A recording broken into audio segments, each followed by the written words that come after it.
வணக்கம் நண்பர்களே. 1979ஆம் ஆண்டை சர்வதேச குழந்தைகளின் ஆண்டாக ஐக்கிய நாடுகள் சபை அறிவித்திருந்தது. ஹாப்பி சைல்டு நேஷன் பிரைட் என்ற வாக்கியம் ஸ்லோகனாக ஏற்றுக்கொள்ளப்பட்டது. அதை ஒட்டி வெளியிடப்பட்ட 5 பைசா நாணயம்.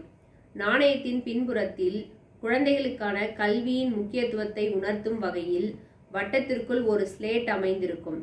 அந்த ஸ்லேட் மேல்புறத்தில் உடல் நலன் மற்றும் உடல் வலிமையை உணர்த்தும் வகையில் சூரியனும் அதன் கீழ் ஒரு சிறுவனும் சிறுமியும் இருக்குமாறும் இந்த வடிவமைப்பை சுற்றி 2 ஆலிவ் இலைகளால் ஆன வளையமும் அதன் கீழ் 1979 என்ற ஆண்டு பொறிக்கப்பட்டு இருக்கும்.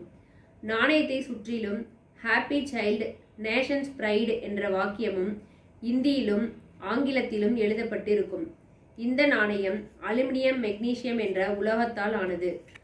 வட்டமான மூலைகளுடன் கூடிய சதுர வடிவிலான இந்த நாணயத்தின் எடை 1.5 கிராம் ஆகும். இந்த நாணயம் உங்களுக்கு பிடிச்சிருந்தா எங்கள் சேனலை லைக் பண்ணுங்க, உங்கள் நண்பர்களுக்கு ஷேர் பண்ணுங்க, எங்கள் சேனலை சப்ஸ்கிரைப் பண்ணுங்க. நன்றி.